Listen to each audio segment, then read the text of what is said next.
Pamilya, naalala nyo pa ba si Eagle Riggs? Mapapatrowback nga ang mga manonood dahil sasamahan ng ating kasamang si Jervis Manahan, ang dating TV host na si Eagle sa kanyang paglilibot sa mini farm kung saan pinili niyang magpahinga mula sa mundo ng showbiz.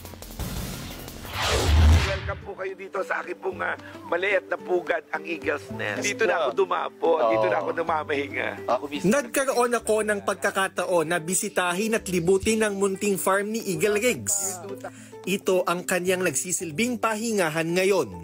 Hindi ko alam, all of a sudden from doing TVs and movies, sabi ko, parang ang sarap ng mag-retire sa ibang bagay na hindi mo usually ginagawa. Oo nga. Lumipad ang career ni Eagle mula sa likod ng kamera patungo sa mundo ng hosting at acting.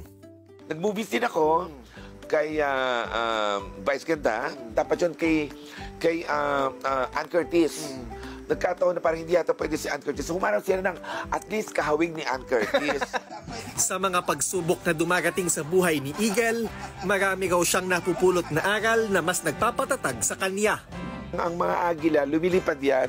Pagka may mga storm sa buhay, hindi siya lumilipad sa storm, nasa taas siya. Go above it. Mas lawakan mo yung pananaw mo. Ang masayang kwentuhan kasama si Eagle Riggs sa Tao Po.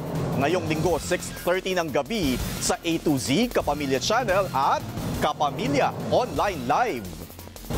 Tuloy-tuloy po ang ating pagpapatrol sa bayan mula Lunes hanggang Biyernes sa TV Patrol. Alas 6:30 ng gabi hanggang Sabado at Linggo sa TV Patrol Weekend. Sa bago nitong oras, alas 5:30 ng hapon.